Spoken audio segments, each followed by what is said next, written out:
Ça m'a emballé quand je suis arrivé et que j'ai vu frère Moore et tous les autres ici sur l'estrade, les amis que je connais depuis tant d'années. C'est vraiment un privilège de les voir ici ce soir. Je ne me sens pas à la hauteur de me tenir ici et de prêcher avec des théologiens comme ceux-là derrière moi. Et peut-être qu'ils me corrigeront quand je ferai une erreur. Je l'espère. Nous sommes très heureux ce soir d'avoir une certaine personne avec nous, Sœur Rose. Nous étions en route, j'étais avec frère Shores et son assistant aujourd'hui pour un petit dîner. Et en route, frère Williams disait que Sœur Rose était très malade. Alors, nous sommes passés la voir un petit instant, nous sommes agenouillés, elle avait une forte fièvre, elle était vraiment malade. Juste quelques mots de prière, et le Seigneur nous a parlé. Il a dit, elle sera guérie, elle sera là demain soir. Et la voici ce soir, assise juste ici, c'est exact. Sœur Rose, levez-vous donc un petit instant pour qu'on... Nous sommes reconnaissants au Seigneur. Elle était alitée. Elle disait, le diable m'a vraiment mis des bâtons dans les roues. Je suis venu jusqu'ici et je me retrouve à plat avec ça. Un genre de maladie de la gorge et tout. Mais le Seigneur l'a fait passer au travers. Alors nous sommes contents de ça. Nous remercions notre cher Seigneur. Donc nous avons passé des moments bénis et demain soir, là, nous irons au Ramada. Et n'oubliez pas maintenant, demain soir, ce ne sera pas ici, ce sera au Ramada. Et la convention commence le soir d'après. Il faudra vous résigner à ma présence un soir de plus, vous savez. Alors, hier soir, j'ai tellement dépassé le temps prévu. Je m'étais fait une petite promesse à moi-même qu'à partir du 1er de l'an, j'allais vraiment écourter mes messages de 3, 4 ou 5 heures à peut-être une trentaine ou une quarantaine de minutes. Et comme je vous le disais hier soir, ma femme m'a fait remarquer dimanche, elle a dit, « Tu t'en es très bien tiré. » Alors ensuite, bien sûr, il a fallu que je vienne gâcher tout ça hier soir, voyez-vous. Mais j'ai prêché 55 minutes hier soir, au lieu de 30. Ce soir, en venant ici, Billy a dit, « Sur quoi vas-tu prêcher ?» J'ai dit, « Eh bien, j'ai quelques petites notes ici, et des passages de l'Écriture. Je ne sais pas, j'en ai pour 4 ou 5 messages différents. » J'ai dit, « Je pense que je vais voir quand j'arriverai là-bas. Je verrai ce qui se passe. » Il a dit, « Tu as promis de prier pour tous les malades. » J'ai dit, « Oui, monsieur. » « Tu as combien de cartes ?» Il a dit, « 200. » J'ai dit, « Je fais mieux de commencer ce soir. » Et il a dit, « N'oublie pas, là, tu ne pourras prêcher que 15 minutes. » Il a dit, « Tu as pris le reste hier soir. » Alors que je me dépêche, n'est-ce pas? Eh bien, nous vous avons fait une promesse, que nous allions prier pour les gens qui avaient une carte de prière. Et quand on fait une promesse, il faut la tenir, bien sûr. Nous ne pouvons pas tous les faire passer dans les lignes, et je ne serais pas capable de les appeler un par un dans l'auditoire non plus. Même si le Saint-Esprit me donnait de le faire, je ne pourrais tout simplement pas tenir le coup. Ça m'épuise vraiment trop. Mais nous sommes tous au courant de ces choses. Nous savons que Dieu est toujours Dieu. Ce n'est pas ça qui guérit. Ça, c'est seulement pour faire grandir notre foi, nous faire savoir que nous sommes dans sa présence. Et ce soir, nous allons prier pour tous les malades, tous ceux qui ont une carte de prière pour qu'on prie pour eux. Ensuite, demain soir, là-bas au Ramada, nous essaierons d'en distribuer d'autres. Et nous commencerons à prier pour les malades là-bas, étant donné que je serai encore là demain soir. Et je pense que j'aurai un soir de la convention et peut-être un petit déjeuner aussi. Tout dépendra de la façon dont les choses se passeront. Il y a quelqu'un, un des prédicateurs, qui n'a pas fait acte de présence. Il n'a pas encore fait acte de présence, je ne pense pas. Frère Hamburg, ou est-ce que Hamburgy, Cash Hamburgy. Alors je prononce ça tout de travers. C'est à cause de ce nom allemand. Je suppose que c'est allemand. Alors, il va peut-être falloir que je le remplace au pied levé, comme on dit. Pardonnez-moi l'expression. Donc, mais nous avons passé des moments bénis dans le Seigneur. Vous tous, s'il y a des nouveaux venus ici ce soir, nous sommes vraiment contents de vous avoir avec nous et nous mettons notre confiance dans le Seigneur qu'il vous bénira. Ma prière, c'est qu'il n'y ait pas une seule personne de malade dans cette salle quand nous repartirons ce soir. Que notre Seigneur descendra dans sa grande puissance et qu'il guérira tous les malades et les affligés. Dans le temps, je recevais les gens en entretiens spéciaux pour certains cas difficiles que nous n'arrivions pas à résoudre. Et le nombre a augmenté tellement vite que c'en est venu, avec le Seigneur qui bénissait constamment. Nous en avions 300 ou 400 qui attendaient. Et alors les gens étaient froissés parce qu'ils devaient attendre. Peut-être avec le temps dont on disposait, il leur fallait attendre peut-être 1 an ou 2 pour qu'on arrive à les voir, vous voyez, seulement entre les réunions, les voir en entretien. Et nous restions simplement assis à attendre devant le Seigneur, jusqu'à ce qu'il nous expose avec précision ce qu'il en était. Sans doute qu'il y a des gens assis ici ce soir qui ont été vus dans ce genre d'entretien spécial. Est-ce qu'il y en a? Levez donc la main. En entretien spéciaux. Oui, assis là, donc, et qui savent que c'est exact. Nous attendions simplement de voir ce que le Seigneur allait dire, ce qu'il en était du cas. Et puis, j'ai été obligé d'arrêter ça il y a quelque temps. J'ai dit à Billy que nous ne pourrions plus faire d'entretien particulier. Voyez-vous, j'ai eu 25 ans dernièrement, pour la 2e fois, et j'avance au grand galop vers la 3e.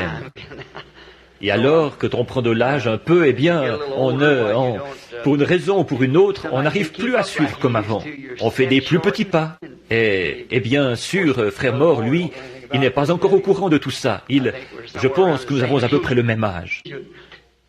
Il en a coulé de l'eau sous les ponts depuis la première fois que vous et moi et frère Brown, nous sommes venus ici avec frère Outlaw et frère Garcia et frère Fuller. Je me demande si ces hommes-là sont ici ce soir. Frère Garcia, frère Fuller, frère Outlaw, est-ce qu'ils sont là? Levez la main si vous êtes là. Oui, voilà frère Fuller, je crois, si je ne me trompe pas. Frère Outlaw, juste ici. Frère Garcia, toutefois, je crois que lui, il n'est plus à Phoenix. Je pense que c'est exact. Il n'est plus à Phoenix, il est en Californie. Eh bien, c'était certainement une époque glorieuse. Et je crois toujours le même message que celui que j'avais à cette époque-là. Jésus-Christ le même hier, aujourd'hui et pour toujours. Ce doit faire à peu près... Eh bien, Becky était bébé, ça fait à peu près 19 ans. Et maintenant, elle est une grande fille, grasse et laide, assise quelque part dans l'auditoire. Elle a 19 ans. Où es-tu, Becky? Oh, qu'est-ce que je vais prendre? Je me souviens d'être arrivé en la portant dans mes bras. Franchement, j'aurais beaucoup de mal à faire ça ce soir. Je me souviens un soir à l'église de frère Garcia, elle était toute petite. Et j'ai dit, nous avons une réunion internationale ce soir. J'ai dit, je m'adresse à des gens de langue espagnole. Et j'ai dit, mon épouse ici est d'origine allemande. J'ai dit, moi, je suis d'origine irlandaise. Et j'ai dit, et ma petite fille, c'est une indienne. C'était Becky. Alors que je suis sorti par la porte de derrière, il y avait une petite Mexicaine là. Elle a dit, « Frère Branham ?» J'ai dit, « Oui, ma chérie, qu'est-ce que tu veux ?» Elle a dit, « Vous ne trouvez pas que votre petite est un peu trop pâle pour être une indienne? Elle est blonde, vous savez. » Et j'ai dit, « Elle est seulement indienne dans ses actions. » Eh bien, nous sommes reconnaissants de ce que d'être de nouveau ici ce soir. Maintenant, avant de nous approcher de la parole, approchons-nous de lui, car il est la parole. Quand la parole est manifestée, c'est lui en vous. C'est ce que nous disions hier soir dans la semence de discorde.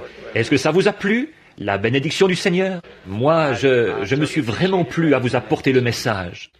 Et nous voyons ce que sont les semences. Maintenant, y aurait-il une requête spéciale ce soir, quelque chose de spécial? Peut-être que certains d'entre vous qui vont venir dans la ligne de prière diraient, « Oh Dieu, sois miséricordieux, que je m'avancerai pour qu'on prie pour moi, que ma foi s'élève pour remplir les conditions. » Et peut-être que quelqu'un a un être cher qui est malade, quelque chose. Voulez-vous simplement lever la main pour que Dieu abaisse le regard, pour dire, « Maintenant, si vous ne pouvez pas savoir ce que ça me fait de regarder ça. Regardez-moi donc ce qu'il y a comme besoin ici. Les frères dans le ministère, regardez-moi ça. Voyez? Maintenant, si ça me fait cet effet-là, à moi, qu'est-ce que ça fait à notre Père? Certainement. Maintenant, prions. Cher Jésus, nous nous approchons maintenant du grand trône de la miséricorde, par ce nom entièrement suffisant, car il n'y a aucun autre nom qui ait été donné parmi les hommes, par lequel nous devions être sauvés, que ce nom du Seigneur Jésus. Et nous venons en son nom. Aussi nous te prions, Père Céleste, de nous recevoir ce soir comme tes enfants qui croient. Pardonne notre incrédulité, Seigneur. Viens au secours de celle-ci ce soir, pour que nous puissions croire entièrement chaque parole de Dieu ce soir, pour toutes les choses dont nous avons besoin. Tu sais ce que cachent ces mains qui se sont levées. Il y a de la maladie, il se peut que certains aient des problèmes familiaux, que certains aient des problèmes financiers, que certains soient abattus, il se peut que certains soient rétrogrades, que certains soient pécheurs. Quel que soit le besoin, tu es largement de taille à faire face à n'importe quel ennemi. Alors nous prions, Seigneur, que ce soir, nous reconnaissions que nos ennemis, tous nos ennemis, ont été vaincus jusqu'à la mort même, et que nous sommes plus que vainqueurs en celui qui nous a aimés et qui s'est donné lui-même pour nous, qui nous a lavés dans son sang. Nous prions, Seigneur, que toute incrédulité, tout doute, toute frustration, tout ce qui n'est pas comme Dieu disparaisse rapidement de nous ce soir, pour que le Saint-Esprit puisse accomplir sa volonté dans nos cœurs. Puisse-t-il nous parler d'une manière mystérieuse? Puisse-t-il nous parler avec puissance? Puisse-t-il ressusciter ceux qui sont morts spirituellement? Redonner la santé à ceux qui sont malades et affligés. Fortifier les genoux affaiblis, les mains lassées, languissantes. Qu'il y ait un temps d'allégresse, que ce soit un début ce soir, Seigneur, que nous partions d'ici pour nous rendre à l'auberge Ramada et entreprendre une des plus grandes conventions qu'il y ait jamais eu dans cette ville. Seigneur, pendant que nous sommes rassemblés et que nous prions, tu as dit, si le peuple qui est appelé de mon nom se rassemble et qu'il prie, alors je l'exaucerai des cieux. Ô Dieu, nous prions qu'il en soit ainsi ce soir. Maintenant, Père, alors que nous lirons la parole, il n'y a que toi qui puisses l'interpréter. Tu es ton propre interprète. Aussi, nous te prions d'interpréter pour nous les choses que nous lirons ce soir, car nous le demandons au nom de Jésus. Amen. Maintenant, beaucoup d'entre vous, si vous aimez noter les versets de l'Écriture que lit le prédicateur, et j'aimerais ce soir, si vous le voulez bien, vous faire prendre dans Éphésiens. Dimanche passé, je parlais des Éphésiens. Je disais que le livre de Josué, c'était l'Éphésien de l'Ancien Testament, et que c'était un livre de rédemption. Et la rédemption comprend deux parties distinctes, sortir de et entrer dans. Vous devez sortir.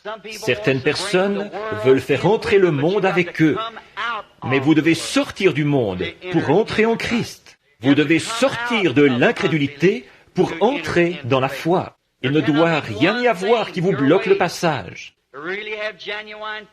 Pour vraiment avoir une foi authentique, vous devez absolument abandonner tout ce qui est contraire à la parole de Dieu pour entrer dans la foi. C'était le livre des Éphésiens de l'Ancien Testament, Josué, alors que Moïse représentait la loi qui ne pouvait sauver personne, mais la grâce le pouvait. Et Josué, là, c'est le même mot que pour Jésus, Jéhovah Sauveur. Et donc, nous voyons que nous en sommes arrivés à un autre Éphésien, un autre Éphèse maintenant. Alors que nos dénominations intellectuelles et tout, et nos programmes pédagogiques, que toutes ces choses sont arrivées à leur Jourdain. Alors nous devons avoir de nouveau un Éphésien. Nous devons avoir un Exode pour sortir et entrer dans, pour l'enlèvement. Maintenant, ce soir, nous allons lire dans le chapitre 2 d'Éphésiens. Je disais seulement ça pour vous permettre de trouver le passage ou de prendre le chapitre. Vous étiez morts par vos offenses et par votre péché, dans lesquels vous marchiez autrefois selon le train de ce monde, selon le prince de la puissance de l'air, de l'esprit qui agit maintenant dans les fils de la désobéissance. Nous tous aussi, nous étions de leur nombre, et nous vivions autrefois selon les convoitises de la chair, accomplissant la volonté de la chair et de nos pensées. Et nous étions par nature des enfants de colère comme les autres. Mais Dieu, qui est riche en miséricorde, à cause du grand amour dont il nous a aimés, nous qui étions morts par notre péché, il nous a rendus à la vie avec lui, ou nous a rendus à la vie avec Christ. C'est par grâce que vous êtes sauvés. Je voudrais tirer de là une partie du verset, mais Dieu, le Dieu qui est riche en miséricorde. Je voudrais vous faire remarquer ici le prophète, ou plutôt l'apôtre Paul,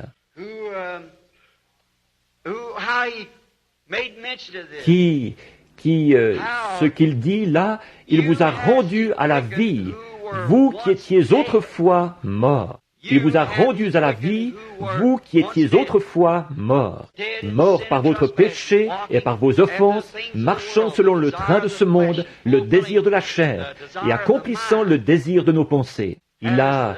Qu'est-ce qui a causé ce changement? Voyez? Qu'est-ce qui a causé cela? Qu'à un moment donné, nous étions morts pour être ensuite vivifiés. Vivifiés, ça veut dire rendus à la vie. Il y a eu un changement de la mort à la vie. Il n'y a rien qui puisse arriver à une personne qui soit plus glorieux que de passer de la mort à la vie. Un homme, s'il était mourant physiquement et qu'il soit guéri physiquement, ce serait quelque chose de glorieux. Mais il ne peut rien lui arriver de plus glorieux que d'avoir été mort spirituellement et que Dieu l'ait rendu à la vie. Vous étiez à un moment donné autrefois mort. Vous étiez mort. Et même bien des gens ici ce soir, à un moment donné, vous pouvez regarder en arrière et reconnaître que vous étiez mort. Mais maintenant, comment se fait-il que vous ne soyez pas mort ce soir, comme vous l'étiez à ce moment-là? C'est dans cet état-là que vous méritez d'être, parce que vous étiez un pécheur. Mais Dieu, qui est riche en miséricorde, c'est là le point. Dieu qui était riche, tout ce que nous étions là, mais Dieu, voilà précisément ce qui a opéré le changement. Dieu qui est riche en miséricorde. Oh, je suis si content de ça, qu'il soit riche en miséricorde. S'il était seulement riche en argent, s'il était seulement riche en biens matériels, et il l'est effectivement, mais malgré tout, ce qu'il y a de plus glorieux, c'est qu'il soit riche en miséricorde. Oh, quelle parole remarquable que celle-là! Nous étions autrefois morts. L'autre soir, nous parlions de ce que la semence doit mourir. Et tout ce qui entoure ce germe de vie doit non seulement mourir, mais pourrir. Si ça ne pourrit pas, il ne pourra pas y avoir de vie. Et pourri, c'est complètement disparu. C'est terminé. Et c'est seulement quand nous en serons arrivés au point où nos propres idées et nos propres pensées ne seront plus là du tout, qu'elles seront tombées en pourriture, que le germe de vie pourra commencer à vivre. Maintenant, nous allons je vais peut-être introduire juste un peu de doctrine ici, si vous n'y croyez pas, d'accord, ça ne fait rien, moi j'y crois. Je crois que l'homme, quand il naît dans ce monde, quand vous êtes un petit bébé né dans ce monde, que vous n'auriez pas pu être ici sans la préscience de Dieu. Parce qu'il est infini et qu'il sait toutes choses. Et quand ce petit bébé naît dans ce monde, il y a quelque chose dans ce bébé-là. Si un jour il doit avoir la vie, il y a un petit quelque chose à l'intérieur de lui, de cet enfant à ce moment-là, et dont il finit par prendre conscience, tôt ou tard. Cette petite semence est à l'intérieur de lui. Maintenant, si vous prenez, les Écritures le déclarent en termes clairs. Or, si vous avez la vie éternelle ce soir, si nous avons la vie éternelle, alors nous avons toujours existé, parce qu'il n'y a qu'une forme de vie éternelle. Nous avons toujours existé. Et ce qui fait que nous existions, c'est parce que nous sommes une partie de Dieu. Et il n'y a que Dieu qui soit éternel. C'est comme Melchisédek qui a reçu la dîme de la main d'Abraham. Et cela a été compté à son arrière-petit-fils, Lévi, qui était encore dans les reins d'Abraham. Il a payé la dîme, car il était encore dans les reins d'Abraham quand celui-ci a rencontré Melchisédek. J'ai l'intention de parler de ça là-bas dans l'autre salle un matin. Qui est ce Melchisédek? Maintenant, remarquez ça. Bien longtemps avant, Dieu savait que ce garçon allait venir. Il savait toutes choses. Or, nous sommes une partie de Dieu. Vous avez toujours existé. Vous ne vous en souvenez pas, parce que vous étiez seulement un attribut en Dieu. Vous étiez seulement dans ses pensées. Votre nom même, s'il n'a jamais été dans le livre de vie, il y a été mis avant la fondation du monde. Il savait ce que vous étiez. Je dis ceci dans le seul but, non pas de vous embrouiller dans votre doctrine, mais de redresser la chose, pour que nous puissions nous débarrasser de cette crainte et de cette peur. Vous ne savez pas qui vous êtes. Vous n'allez pas devenir, mais vous êtes maintenant les fils de Dieu. Voyez-vous, vous avez toujours été les fils de Dieu. Voyez? En effet, quand Dieu vous avait dans ses pensées au commencement, forcément qu'une partie de vous, votre vie qui est en vous maintenant, qu'elle devait être avec Dieu avant avant même qu'il prenne une forme physique ici sur terre, avant qu'il y ait quoi que ce soit, sauf Dieu, vous étiez un de ses attributs. Il savait quel serait votre nom, il savait de quelle couleur seraient vos cheveux, il savait tout à votre sujet. La seule chose qui s'est passée, c'est que vous, quand vous étiez pécheur, beaucoup d'entre vous pourront être en communion avec moi sur cette pensée. Quand vous étiez un petit garçon ou une petite fille, vous vous promeniez, et il y avait certaines choses ça ne troublait pas les autres enfants, mais c'est comme s'il y avait quelque chose en vous qui s'écriait. Il y avait Dieu quelque part, et pourtant vous étiez un pécheur. Vous vous en souvenez? Certainement. Or, qu'est-ce que c'était ça? C'était cette petite forme de vie qui était à l'intérieur de vous à l'époque. Ensuite, au bout d'un certain temps, vous avez entendu l'Évangile. Peut-être que vous alliez à l'église, vous broutiez ici et là, et vous passiez d'une dénomination à l'autre. Mais un jour, puisque vous étiez une partie de Dieu, vous deviez être une partie de la parole. Et quand vous avez entendu la parole, vous avez su d'où vous veniez. Vous avez reconnu la vérité.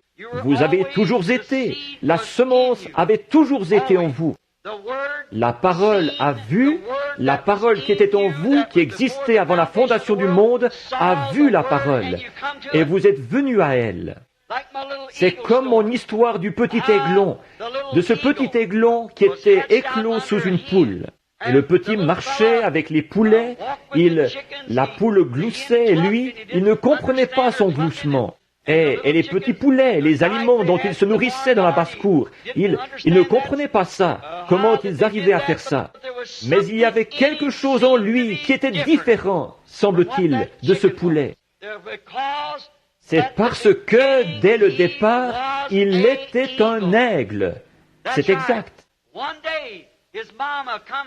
Un jour, sa maman est allée à sa recherche, et quand il a entendu ce cri de l'aigle, c'était différent du gloussement de la poule. C'est la même chose pour chaque croyant né de nouveau. Vous aurez beau entendre toute la théologie que vous voudrez, toute la discorde faite de main d'homme, mais quand la parole émet sa lumière là-bas, alors il y a quelque chose qui s'empare de vous. Vous venez à elle. Vous qui étiez autrefois morts par votre péché, cette vie-là, il vous a rendus à la vie. Il faut d'abord qu'il y ait une vie à ranimer. Dieu, par sa prescience, il savait toutes choses. Et nous étions prédestinés à être des fils et des filles de Dieu. Vous qui étiez autrefois morts par votre péché et par vos offenses, dans lesquelles nous nous trouvions tous autrefois, mais il nous a rendus à la vie. Regardez Paul, alors que Paul était un grand théologien. Mais quand il se retrouvait face à face avec la parole, Jésus, cela l'a rendu à la vie. Il a pris vie très vite, parce qu'il était destiné à être cela. Là, il était une partie de la parole, et quand la parole a vu la parole, c'était sa nature. Tout ce gloussement des poules dans les églises orthodoxes n'a eu aucun effet sur lui. Il avait vu la parole, c'était une partie de lui. Il était un aigle, il n'était pas un poulet. Il était seulement dans la basse-cour avec eux, mais il était un aigle dès le départ. J'ai entendu une autre petite histoire semblable à celle-là. J'espère que ça n'a pas l'air sacrilège. Au sujet d'un petit canard qui était né sous une poule une fois. Il ne comprenait pas. Il avait l'air bizarre, le petit, un drôle d'oiseau. Il ne comprenait pas la poussière et tout. Il jouait dans la basse-cour. Mais un jour, la vieille poule a laissé sortir sa couvée derrière la grange. Et il a flairé l'eau. Eh bien, il a foncé vers l'eau à toute vitesse. Pourquoi? Il n'a jamais été sur un étang. Il n'avait jamais été dans l'eau. Mais il était un canard dès le départ. Tout ce qu'il lui fallait faire, c'est d'en prendre conscience. C'est la même chose pour le croyant. Quelque chose en lui, quand il se retrouve face à face avec Dieu, il prend conscience de ce qu'il est. Cette semence est en lui, elle reprend vie. Oh, c'est vrai. Alors il s'envole, loin des choses du monde. Elles sont mortes pour lui. Oh, je me rappelle, nous avons tous eu une vie autrefois dans ces choses du monde. Mais dès que nous nous sommes emparés de la vraie chose, quelque chose qui nous a rendus à la vie, il y a une petite semence qui a pris vie, et alors toutes les choses du monde ont pourri à l'instant même. Nous n'en avions plus aucun désir. Celui qui est né de Dieu ne pratique pas le péché. L'adorateur, étant une fois purifié, n'a plus aucune conscience de son péché, plus aucun désir de péché. La question du péché, c'est réglé. Vous devenez une partie de Dieu en Christ. Christ est mort pour vous racheter. Or, pensez donc à tout ce que nous aurions été sans Dieu. Mais Dieu, par sa riche miséricorde, il nous a rachetés ce soir. Où aurions-nous été ce soir sans la riche miséricorde de Dieu sur nous?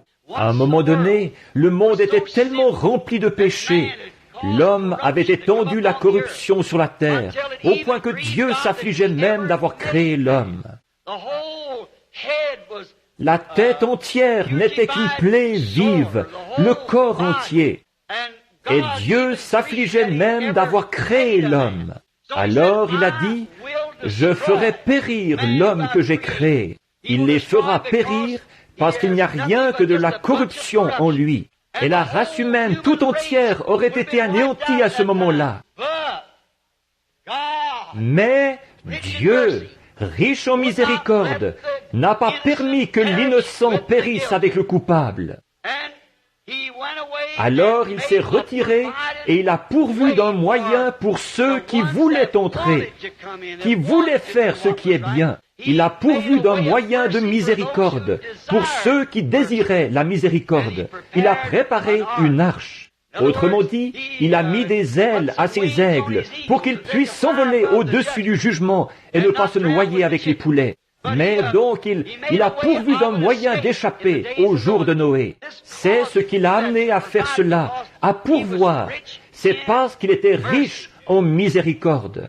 Mais une fois qu'il a pourvu d'un moyen pour les gens et que ceux-ci le refusent, or la raison pour laquelle ils le refusent, c'est qu'il n'y a rien en eux pour le recevoir.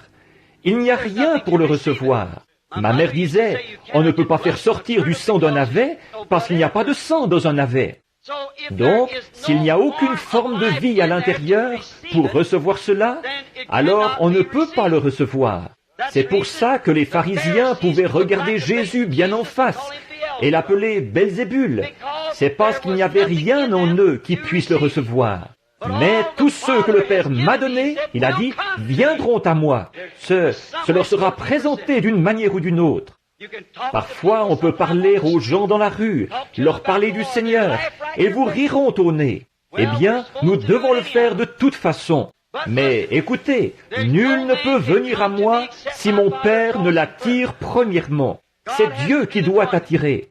Il faut qu'il y ait une vie, et tous ceux qu'il m'a donnés viendront à moi. Il a pourvu d'un moyen pour ceux qui veulent être rachetés. Il a pourvu d'un moyen pour ceux qui veulent être guéris. Et donc, d'avoir fait cela, c'est ce qui le rend riche en miséricorde. Et il l'a toujours été, riche en miséricorde. Forcément que si vous refusez ceci, il ne reste plus que le jugement, parce que le péché doit être jugé. Pharaon, quand il est allé dans la mer comme imitateur, en voyant qu'il pouvait s'y avancer comme Moïse, Moïse avec son armée et Pharaon avec son armée. Semble-t-il que tous les deux auraient dû périr dans la mer. Mais Dieu, riche en miséricorde, a pourvu d'un moyen pour que les enfants hébreux puissent s'échapper.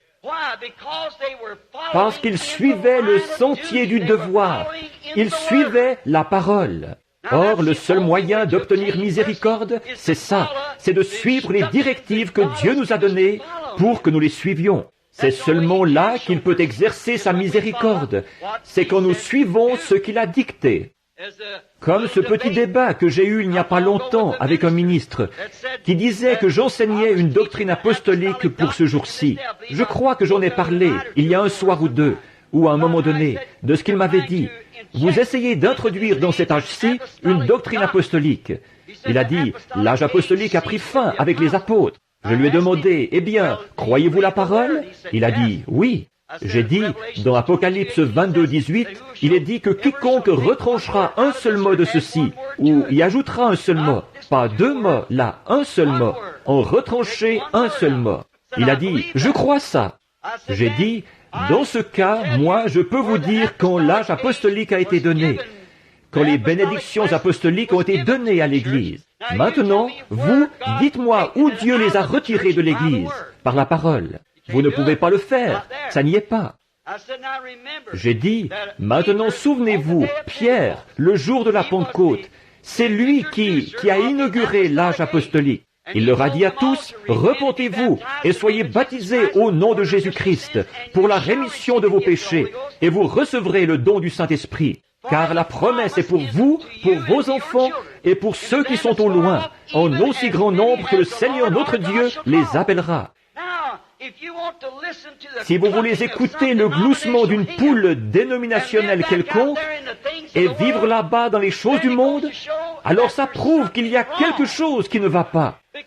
Parce que ça, c'est la parole. Celui qui veut peut venir. Et si vous en avez la volonté, vous devriez venir. Mais si vous n'en avez pas la volonté, alors vous êtes dans un triste état. Mais si vous avez la volonté de venir, venez suivre l'ordonnance de Dieu. Et il ne manque jamais d'accomplir ce qu'il a promis. À un moment donné, j'étais jeune et maintenant je suis vieux. Je ne l'ai jamais vu manquer à sa parole. En effet, il peut tout faire, sauf faillir. Il ne peut pas faillir. Dieu ne peut pas. Il est impossible à Dieu de faillir. Tout en étant Dieu, il doit le faire. Alors, ce que l'armée de Pharaon a essayé de faire, c'est d'imiter, puisqu'il n'était pas appelé et qu'il ne possédait pas cette vie. À l'intérieur, la promesse n'avait pas été faite à Pharaon.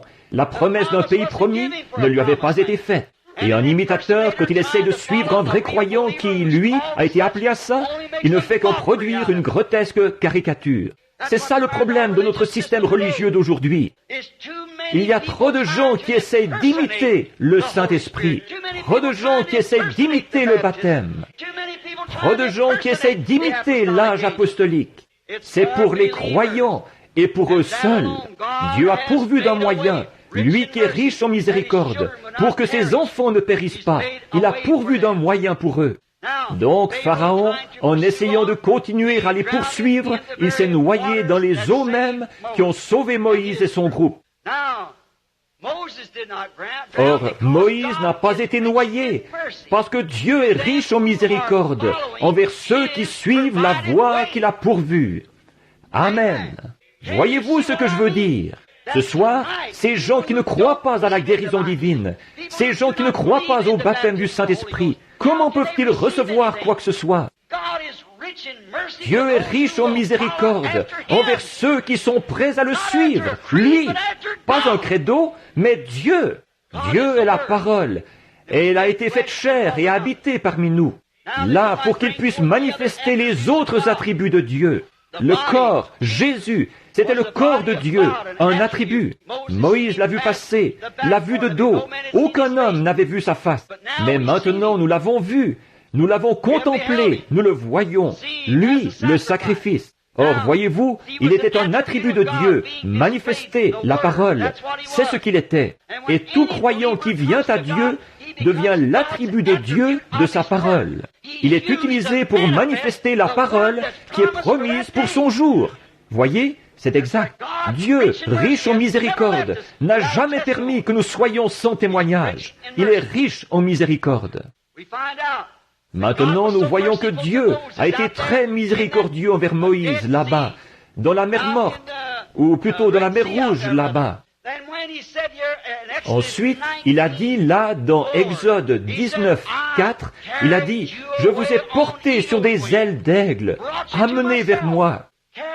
Porté sur des ailes d'aigle, et je vous ai amené vers moi. » Il y avait aussi d'autres hommes au milieu de la mer là-bas, qui essayaient d'imiter. Mais qu'en est-il? Il les a portés sur des ailes d'aigle.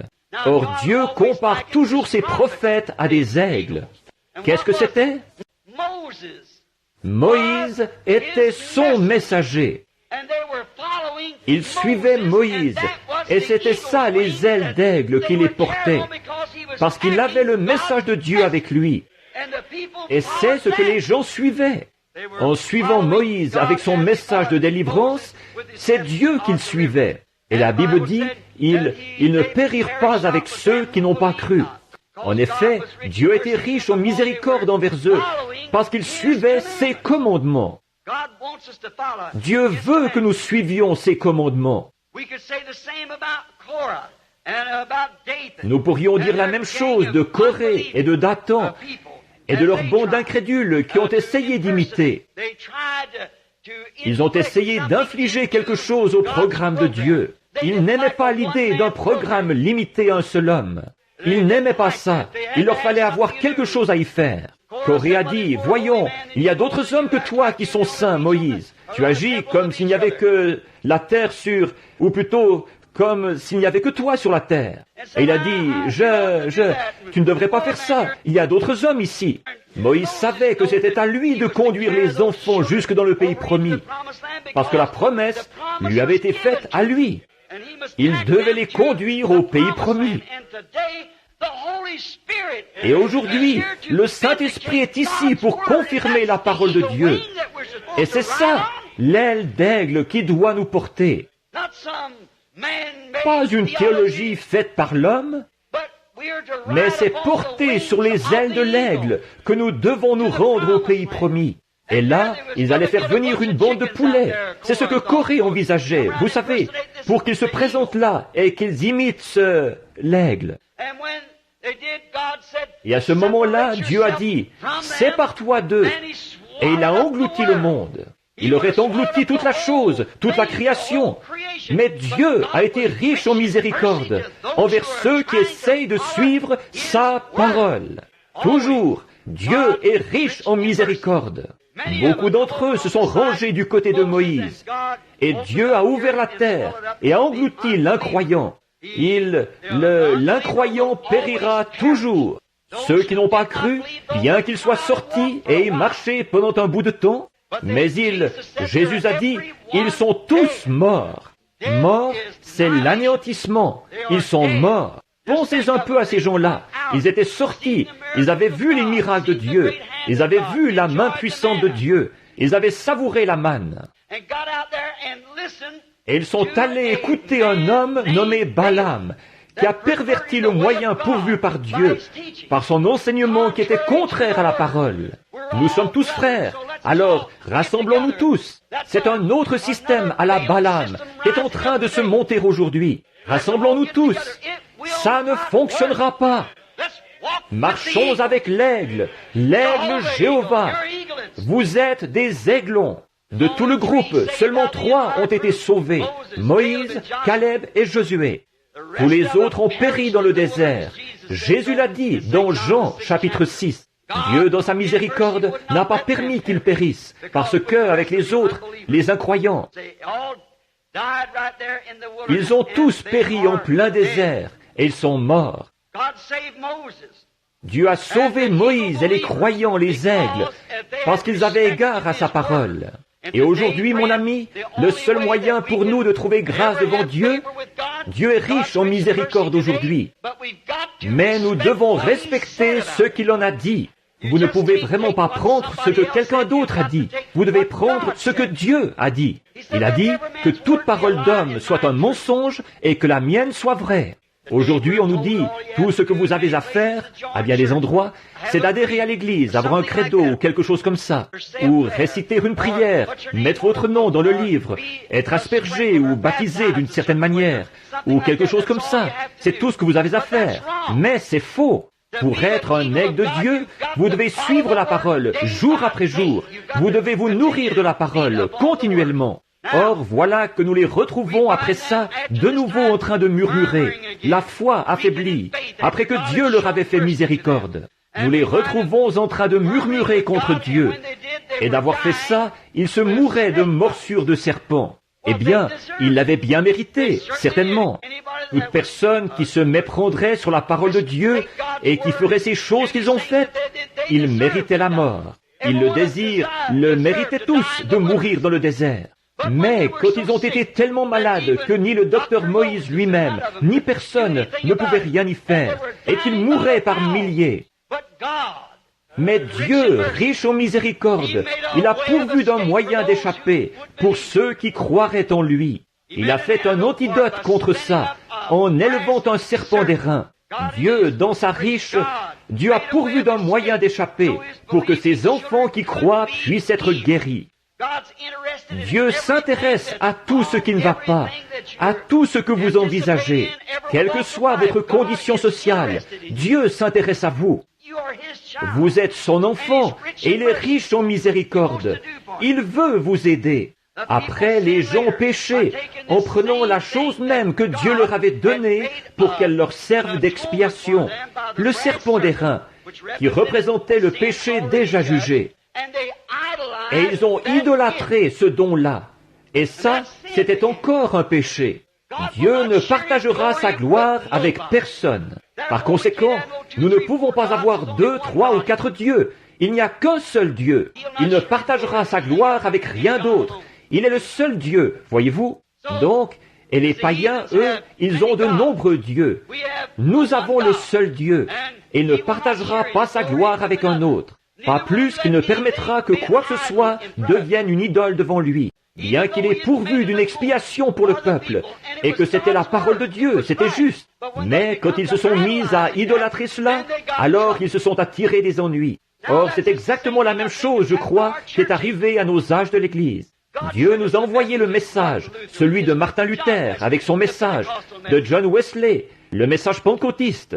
Mais qu'est-ce que nous en avons fait? Exactement la même chose qu'eux avec ce serpent d'airain. Nous l'avons idolâtré. Je fais partie de ceci et je fais partie de cela. Voyez-vous, vous faites partie de quelque chose sans avoir la sincérité qui se rattache à une adoration sainte et vraie de la parole. Qu'est-ce qui s'est passé? La Bible, il nous est dit dans la Bible que le prophète a pris cette idole et qu'il l'a détruite. Alléluia! Ce qu'il nous faut aujourd'hui, c'est un prophète qui vienne détruire l'idole des dénominations, qui s'imaginent qu'elles iront au ciel parce qu'elles font partie d'un credo ou d'une dénomination quelconque. Il faut qu'elles soient détruites et brûlées, mises au rebut. Dieu est plein de miséricorde. Il est riche en miséricorde. Au jour où nous aurions tous été là-bas au milieu du chaos, des ténèbres. Mais Dieu, riche en miséricorde, nous a envoyé le vrai, le véritable Saint-Esprit, avec sa propre interprétation à cela, ici même, dans cette salle, chaque soir. Dieu, riche en miséricorde, quel être merveilleux nous trouvons en lui. Oui, monsieur. Donc, d'après eux, tout ce qu'ils avaient à faire, c'était simplement d'aller vers ce serpent, ou cette petite chose que Dieu avait faite là-bas, avait fait faire à Moïse, et lui avait fait accrocher à une perche. Et il pourrait être guéri sans aucune sincérité. Ils se mettaient simplement là, et ils le regardaient. Alors, ils se sont mis à l'idolâtrer, et Dieu a envoyé un prophète, et il l'a détruit. Or, tous ceux qui ont refusé de regarder le serpent dans le désert, ils ont péri. Maintenant, Dieu pourvoit d'un moyen. Mais si vous refusez de le regarder, si vous restez de l'autre côté de la rue, si vous vous accrochez à un credo quelconque, et que vous refusez de regarder directement dans la parole pour voir si oui ou non c'est juste, tous ceux qui ont refusé de regarder, ils ont péri. Et Dieu est un Dieu qui ne change jamais. Tous ceux qui ont refusé de regarder ont péri. C'est pareil aujourd'hui, même chose. Donc, après, les gens ont péché, et comme ils l'ont toujours fait, et ils en ont fait leur idole, en faisant en essayant de recevoir la guérison sans sincérité. Et ils faisaient partie de quelque chose, et comme nous le faisons aujourd'hui. Et maintenant, nous voyons là la différence. C'était que Dieu, c'était une expiation valable, un signe valable pour cette époque-là. À cette époque-là, c'était très bien. Mais ce ne devait être que pour cette époque-là, pour ce trajet-là. Ça ne fonctionnerait que pour ce trajet-là. Et le message que Martin Luther a apporté, celui de la justification, c'était très bien pour l'âge de Luther. Il est allé jusque-là, pas plus loin. Celui de la sanctification, c'était bien dans l'âge de Wesley. Il est allé jusque-là, pas plus loin. Ensuite, nous sommes entrés dans l'âge pentecôtiste. Et la restauration des dons, c'est quelque chose de très bien. C'était bien dans cet âge-là. Mais maintenant, nous allons plus loin que cela. Nous avons dépassé cela. Aussi sûr qu'il y a un monde, nous devons être plus que cela. En effet, nous en avons fait la même chose qu'eux avaient fait à l'époque. Nous en avons fait une idole. Je fais partie de ce groupe-ci. Je fais partie de ce groupe-là. Dieu enverra quelqu'un qui démolira la chose et la mettra en morceaux. Et il confirmera sa parole, la parole entière.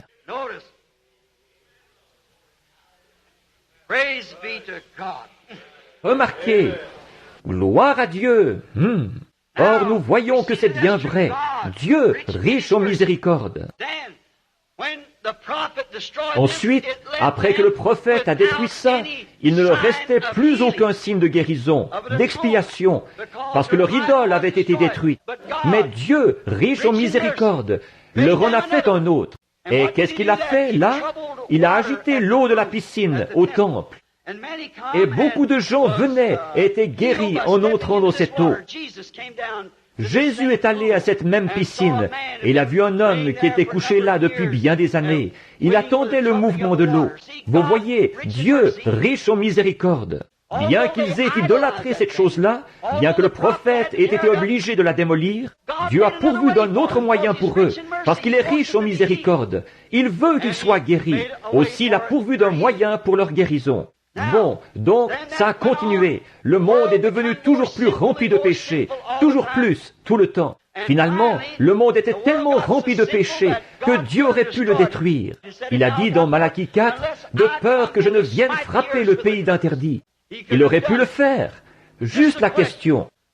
Mais alors, Dieu, riche en miséricorde, il a envoyé un sauveur, Jésus-Christ.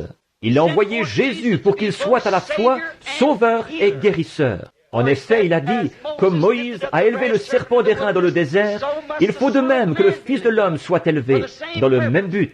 Lui, l'expiation, c'est tout ce que nous pouvons revendiquer. L'expiation, les choses que Jésus a acquises par son sang, c'est ce que nous pouvons revendiquer. Et la Bible dit, il était blessé pour nos transgressions, brisé pour notre iniquité. Le châtiment qui nous donne la paix est tombé sur lui, et c'est par ses meurtrissures que nous avons été guéris. Voilà ce que nous pouvons revendiquer, parce que c'est ce que l'expiation que nous défendons a acquis pour nous. Dieu, riche en miséricorde. Cette expiation-ci devait être une expiation éternelle, parce qu'il est venu lui-même. Dieu lui-même est venu sous la forme d'une chair de péché pour faire une expiation éternelle. Il a souffert dans la chair et il a fait l'expiation. Et il est revenu sous la forme du Saint-Esprit pour confirmer cette expiation. Alors qu'aucun serpent d'airain, ni aucune eau trouble ne pouvait le faire. Tout cela annonçait cette expiation parfaite. Dieu, riche en miséricorde, a accompli ceci. Maintenant, aujourd'hui, comme c'est en ce jour-ci que nous vivons, on a traversé tous les âges de l'Église et on a trouvé toutes les explications possibles pour éliminer cela. Les théologiens que nous avons aujourd'hui ont carrément perdu de vue ce côté-là. Ils trouvent toutes les explications possibles pour confiner cela à un autre jour, à un autre âge, quelque chose d'autre, il y a très longtemps, à une époque reculée. Et la guérison divine, c'était pratiquement une affaire du passé. On ne trouvait, pour ainsi dire, plus personne qui y croyait. On en riait. Pas plus tard qu'il y a une vingtaine d'années, on en riait. Les pentecôtistes s'en étaient pratiquement complètement éloignés. Dans les premiers jours, au début, ils l'avaient, mais ils s'en étaient éloignés. Regardez ce qu'ils ont fait. Voilà qu'ils étaient partis en grande dans leur dénomination. Ils s'étaient dépêchés de se faire chacun un credo et tout, au lieu d'accepter la lumière à mesure que la lumière entrait. Ils s'étaient organisés et s'étaient forgés des credos, avec chacun qui arrive avec sa doctrine et qui se tient à cette doctrine-là. Et alors, ils étaient tellement absorbés là-dedans que le Saint-Esprit ne pouvait pas entrer dans l'Église. Tout cela est tout simplement devenu une autre idole. Comme un serpent d'airain, la chose s'est transformée en idolâtrie. Chacun disait, je fais partie de ceci et je fais partie de cela. C'était de l'idolâtrie. Nous étions dans un beau méli-mélo au temps de la fin.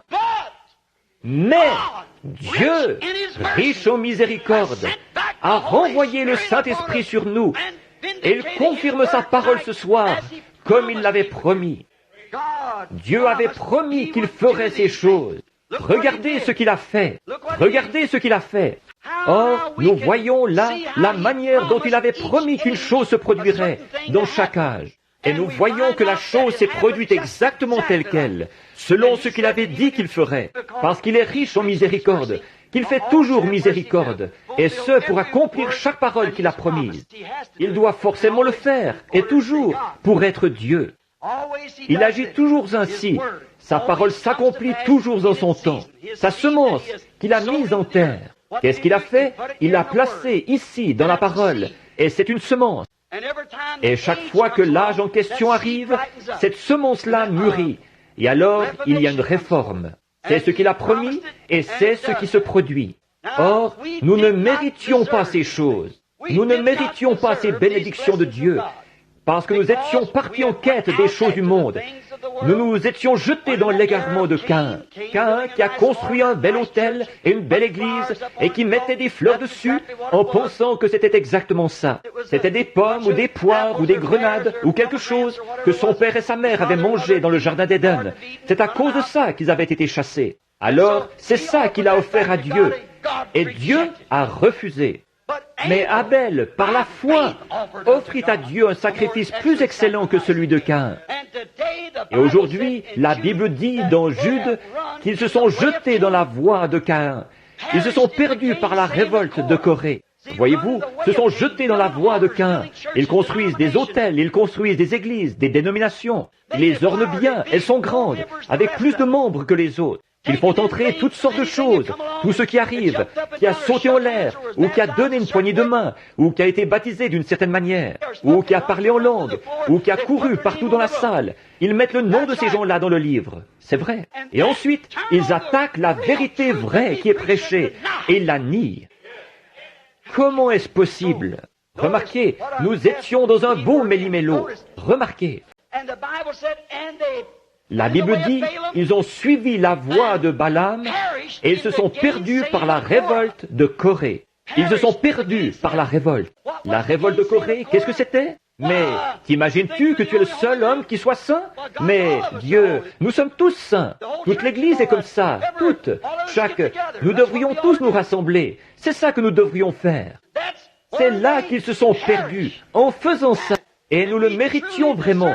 Nous méritions d'être dans cet état-là. Mais Dieu, riche en miséricorde, nous a retirés de ce chaos et nous a ouvert les yeux là-dessus avant que la chose arrive. Riche en miséricorde, il nous a envoyé un réveil de guérison divine et une nouvelle venue de la puissance de Dieu. D'après l'histoire, aucun réveil n'a jamais duré plus de 3 ans. Ce réveil-ci s'est poursuivi pendant 15 ans. C'est un feu qui a brûlé, encore et encore, partout dans le monde. Pourquoi? Parce que nous le méritions. Dieu, riche en miséricorde. Ce n'est pas parce que nous le désirions, ou plutôt, pas parce que nous le méritions. Pensez un peu à ce qui a été accompli grâce à ce réveil. Je pense à l'une de vos sœurs, de Phoenix ici, que beaucoup d'entre vous connaissent, Madame Hattie Waldrop. Elle avait un cancer du cœur. Elle était dans la ligne de prière ici, quand frère Moore et moi sommes venus la première fois, il y a peut-être 15 ou 18 ans de ça. Elle se mourait d'un cancer du cœur, et il y a déjà longtemps qu'elle aurait dû être morte. Mais Dieu, riche en miséricorde, a fait descendre sa puissance sur elle. Il lui a sauvé la vie. Elle est vivante aujourd'hui. Dieu, riche en miséricorde. Le sénateur Upshaw, un grand homme, je pense qu'il a été président ou quelque chose de la Southern Baptist Convention à un moment donné, ou vice-président, ou quelque chose comme ça. Il avait fait tout, c'était un brave homme. Il avait fait tout ce qu'il pouvait. Il avait consulté tous les médecins, personne ne pouvait l'aider. Il était forcé de rester dans cet état-là. Des prédicateurs avaient prié pour lui. On lui avait bien versé un gallon d'huile sur la tête, avec tous ces prédicateurs de partout qu'il avait oint. Un soir, à Los Angeles, en Californie, en m'avançant vers la chaire, je regardais, il y avait une série de fauteuils roulants, peut-être 2 ou 3 fois ce qu'il y a ici, tout le long des allées, jusqu'au fond. Et là-bas, il y avait un brancard avec une petite fille de couleur dessus, une petite fille noire, et sa mère était assise près d'elle. Mon frère était en train de former la ligne de prière. Je regardais, je ne savais pas ce qui se passait. Et j'ai vu un médecin qui portait des lunettes à monture d'écaille. Il était en train d'opérer une petite fille noire pour une affection de la gorge, et elle a été frappée de paralysie. J'ai regardé autour de moi, je me suis dit, où est cet enfant? Je ne la voyais pas.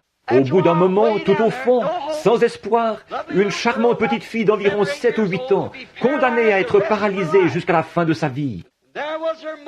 Et sa mère était là, à genoux, en train de prier. Alors j'ai dit, ce médecin a opéré votre petite fille. Et je l'ai décrit. Elle a dit, c'est vrai, monsieur. Alors elle a essayé d'amener sa petite jusqu'à l'estrade. Ils lui ont dit de ne pas le faire. Ils ont essayé de la calmer. À peu près au moment où ils ont réussi à la calmer, je me suis dit, eh bien, nous aurons l'occasion de prier pour elle. Au bout de quelques minutes, il se peut qu'il y ait des gens ici qui y étaient ce soir-là. Je parcourais l'auditoire des yeux et j'ai vu cette petite fille qui marchait sur une espèce de petite route étroite. Elle avait une poupée dans ses bras. Elle berçait la poupée. Peu importe combien le médecin avait dit qu'elle serait paralysée jusqu'à la fin de sa vie. Dieu, riche en miséricorde, a fait descendre le Saint-Esprit par une vision, et cette petite fille s'est levée de là, et elle et sa mère, en se tenant par les mains, elles ont descendu l'allée en louant Dieu. Il y avait un homme âgé qui était assis tout au fond, le sénateur Upshaw. Beaucoup d'entre vous connaissent son témoignage. Il avait été un brave homme, il avait essayé toute sa vie. Il y avait 66 ans qu'il était infirme, dans un fauteuil roulant. On devait le pousser jusqu'à son lit. Des béquilles sous les bras, dont il se servait pour marcher, condamné à ne plus jamais marcher normalement. Et il était assis là, à observer cela. Tout à coup, j'ai regardé au loin et j'ai eu une vision. Le voici qui venait. Il marchait au-dessus de l'auditoire, la tête inclinée. Il marchait aussi bien que n'importe qui. Je ne savais pas de quel homme il s'agissait. J'ai dit, il y a un homme important assis au fond. Quand il était un petit garçon, il est tombé de la charrette sur un support à foin et il s'est blessé au dos. On a percé des trous dans le plancher pour éviter que la vibration, quand les gens marchaient, donne des coups à son dos. J'ai dit, il devient un homme important, et il devient de plus en plus important. Il est assis dans un grand cercle à la Maison Blanche. Alors, un homme est venu me dire, il a dit, c'est le sénateur Upshaw. Avez-vous déjà entendu parler de lui? J'ai dit, connais pas. Et là, il a envoyé un petit micro-baladeur là-bas, et on a échangé une conversation. Alors, je me suis mis à regarder autour et j'ai vu le vieux sénateur qui venait. Il marchait vers moi dans une vision, de façon tout à fait parfaite et normale. Dieu, riche en miséricorde, l'a retiré de ce fauteuil roulant et il a marché sans béquille jusqu'au jour de sa mort. Dieu, riche en miséricorde.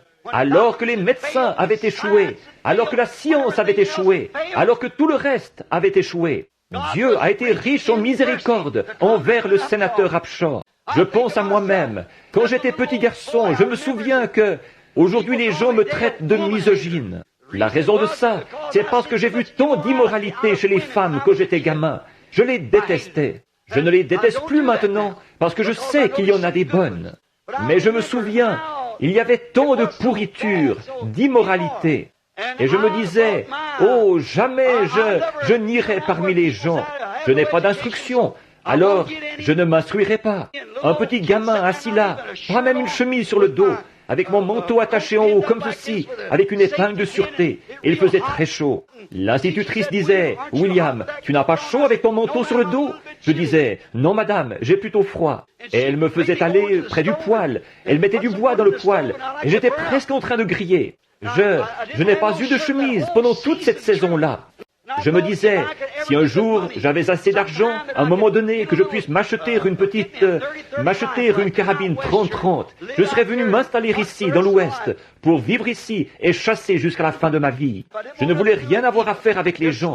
Je voulais simplement me tenir loin, parce qu'ils ne m'aimaient pas, et j'allais simplement me tenir loin d'eux.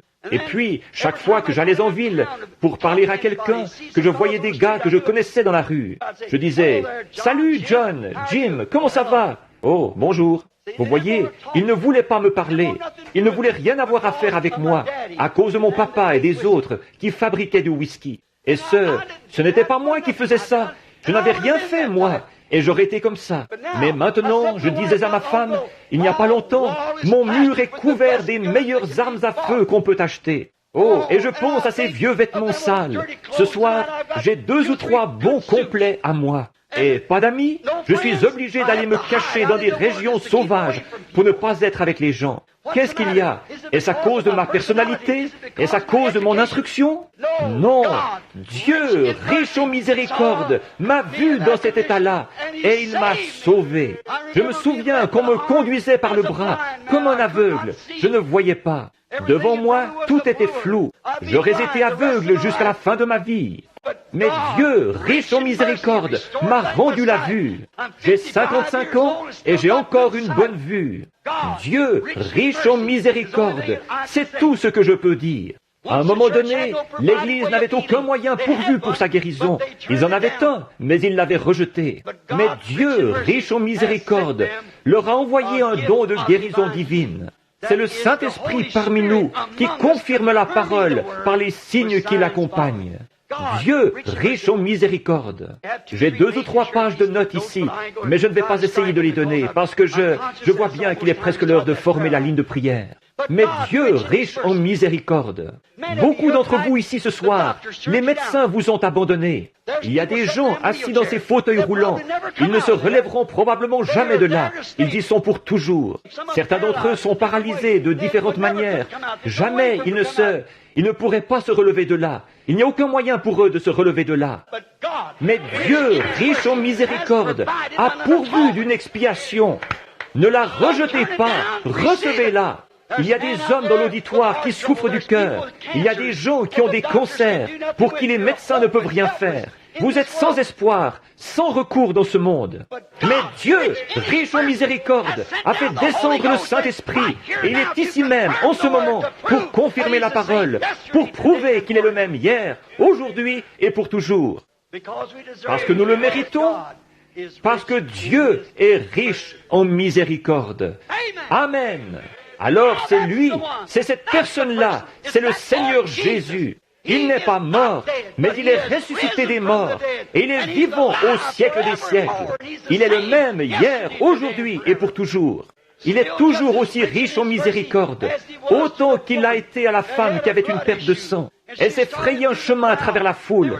Il n'y avait aucun espoir pour elle. Les médecins avaient fait tout ce qu'ils pouvaient. Elle avait une perte de sang, elle se mourait, et elle a touché le vêtement du maître. Dieu, riche en miséricorde, s'est retourné et lui a dit ce qu'elle avait. Et elle a été guérie de cette perte de sang. Un jour, une ville petite prostituée est allée à un puits chercher de l'eau. Sans espoir, elle avait été excommuniée de la compagnie des vierges, de la compagnie des gens. Sa vie ne valait rien. Et elle se disait, à quoi bon essayer? On me met à la porte. Il n'y a plus rien à espérer pour moi. Mais elle a regardé, et debout au bord, ou assis au bord du puits, il y avait un homme assis là, qui lui a dit tout ce qu'elle avait fait. Dieu, riche en miséricorde. Ce même Dieu, ce soir, est toujours aussi riche en miséricorde, exactement le même qu'il était à cette époque-là. Dieu, riche. Je pense que nous avons 200 cartes de prière ici, ou ce que nous avons appelé de ces 200. Nous allons les appeler et mettre les gens en ligne. Nous allons prier pour eux. Mais avant de faire ça, au cas où il y aurait des nouveaux venus ici, pour se débarrasser de toute superstition, Il ne s'agit pas ici de superstition. Il s'agit de la manifestation d'une promesse de Dieu. Tout dépend de ce que vous regardez. Il n'y a aucune vertu dans aucun homme. Il n'y a aucune puissance dans aucun homme. Mais nous, en tant que croyants, nous avons l'autorité. Pas la puissance, mais l'autorité. Il n'y a pas longtemps, quelqu'un me demandait, il disait, « Frère Branham, croyez-vous que vous avez la puissance de faire ces choses ?» J'ai dit, « Je n'ai pas de puissance du tout, mais j'ai l'autorité. » Chaque croyant l'a. Si vous la refusez, vous resterez où vous êtes. Mais si vous l'acceptez, elle accomplira l'infinie abondance, parce que Dieu est riche en miséricorde. Prenez un petit policier qui est là dans la rue, ses vêtements qui pendent à moitié, tellement il est maigre. Il a son képi enfoncé jusqu'aux oreilles. Il va s'avancer dans la rue, où les voitures roulent à 50 000 à l'heure, avec des moteurs de 300 chevaux. Il n'a pas la puissance d'arrêter une bicyclette, c'est vrai, mais qu'il donne un coup de sifflet et qu'il lève la main, et regardez bien les freins grincer. Il n'a pas la puissance, mais il a l'autorité. Il a toute la ville derrière lui. Et quand un homme ou une femme, peu importe votre état, vous avez l'autorité de Dieu par une promesse, parce qu'il est riche et qu'il a promis d'accomplir l'infinie abondance. Si vous dites à cette montagne, ôte-toi de là, et que vous ne doutez pas dans votre cœur, mais que vous croyez que ce que vous avez dit arrivera, ce que vous avez dit vous sera fait. Vous n'avez pas de puissance, mais vous avez l'autorité. Vous vous souvenez quand il m'a dit, là, qu'il a dit, tu seras capable de révéler les secrets des cœurs. En effet, vous en souvenez-vous, beaucoup d'entre vous, les gens de Phoenix? Il l'a promis. Ce qu'il promet, il le fait. Or, certains d'entre vous ici n'ont pas de carte de prière. Et combien sont malades et n'ont pas de carte de prière? Levez la main, bien sûr. Très bien. Si vous voulez savoir, pas l'autorité, pas la puissance, mais l'autorité de la parole, vous ferez aussi les choses que je fais. Jésus a promis dans Luc 17:30 que juste avant sa venue, il y aurait, comme à l'époque de Moïse ou de Noé, où les hommes mangeaient, buvaient et se mariaient, et ne se doutèrent de rien jusqu'au jour où Noé entra dans l'arche. Il a dit qu'il y aurait une époque comme celle-là. Et il a aussi dit ce qui arriva au jour de Lot. Il a dit, c'est ce qui arrivera au jour où le Fils de l'homme sera révélé. Quand le Fils de l'homme sera révélé, dans les derniers jours. Maintenant, regardez comment le Fils de l'homme s'est révélé dans la personne de cet ange, qui était le Fils de l'homme. Absolument. Abraham l'appelait Elohim. Il était le Fils de l'homme qui s'est révélé juste avant que le monde des nations soit brûlé. Comment l'a-t-il fait? Aux croyants. Aux soi-disant croyants, il a envoyé 2 prédicateurs là-bas pour qu'ils leur prêchent. Mais pour le vrai croyant, il s'est tenu là, le dos tourné à la tente, et il a dit « Abraham ». Il était Abraham quelques jours auparavant, mais là, il est Abraham. Où est ta femme, Sarah? Il a dit « Elle est dans la tente derrière toi ». Il a dit « Je vais tenir ma promesse envers toi, je vais te visiter ». Oh, Abraham avait 100 ans et Sarah en avait 90. Mais Dieu, riche en miséricorde, a tenu sa promesse. Alors le bébé est venu, parce que Dieu est miséricordieux. Il est plein de miséricorde. Il est riche en miséricorde. Il tient sa promesse. Remarquez, il avait le dos tourné à la tente. Et Sarah rit, elle a dit, « Comment ces choses peuvent-elles se faire? Je suis vieille. Comment pourrais-je avoir du plaisir avec mon mari, comme une jeune mariée? » Voyons, il a 100 ans. Nos relations conjugales ont pris fin il y a bien des années. Comment est-ce possible? Et elle en a ri. Et l'ange avec le Fils de l'homme avec le dos tourné à la tente, il a dit, pourquoi Sarah a-t-elle ri en disant, comment ces choses peuvent-elles se faire? Qu'est-ce que c'était? Jésus a dit dans Luc 17:30 qu'au jour qui serait comme ceux de Lot, même situation avant que le monde des nations soit brûlé. Il a dit que le Fils de l'homme se révélerait en ce jour-là. Il a fait la promesse. Malachie 4 nous a promis, ce serait dit, qu'un message sortirait qui ramènerait les gens au message originel de la Pentecôte et avec les mêmes bénédictions qu'ils avaient reçues le jour de... Qu'est-ce? C'est un aigle avec ses 2 ailes, le Nouveau et l'Ancien Testament, qui fait battre à l'unisson ses promesses de Dieu pour accomplir ce que les promesses de la Bible avaient annoncé. Amen. Dieu, riche en miséricorde, ne permettrait pas que son peuple soit pris dans cet âge de l'église de Laodicée, dénominationnelle, riche en biens matériels et en choses du monde, mais il allait pourvoir d'un moyen d'échapper. Croyez-y, les amis, que Dieu vous bénisse. Amen. Dieu, riche en miséricorde. La miséricorde de Dieu, c'est la seule chose que je désire. Non pas sa justice, non pas sa loi, mais sa miséricorde. Voilà ce que j'implore. Que Dieu soit miséricordieux envers moi. Nous avons tous ce sentiment-là. J'observais, il y a une petite femme assise ici, sur le siège au bout. Avez-vous une carte de prière, madame, là-bas? Vous n'en avez pas. Je vais vous montrer que Dieu est riche en miséricorde. Vous avez beaucoup souffert de nervosité dernièrement, n'est-ce pas? Vraiment beaucoup. Et l'état de vos yeux a empiré, pas vrai? C'est vrai. Maintenant, ils vont changer. Dieu, riche en miséricorde, par cette question qui vous est posée, à savoir si vous allez le croire. Bon, vous n'avez pas de carte de prière, vous n'avez rien, mais vous n'en avez pas besoin. Voyez-vous, c'est sa grâce qui vous est accordée. Il y a un petit homme, pas grand, assis là, à l'avant, avec un genre de... assis juste ici. Il souffre d'une grosseur sur le corps. C'est tout récemment qu'il est apparu, récemment. C'est bien vrai, n'est-ce pas, monsieur? C'est vrai. Vous ne savez pas ce que c'est. Ça vous fait peur. C'est vrai. C'est à la suite d'une contusion qu'il est apparu, n'est-ce pas? Avez-vous une carte de prière? Vous n'avez pas de carte de prière. Vous n'en avez pas besoin. Dieu, riche en miséricorde.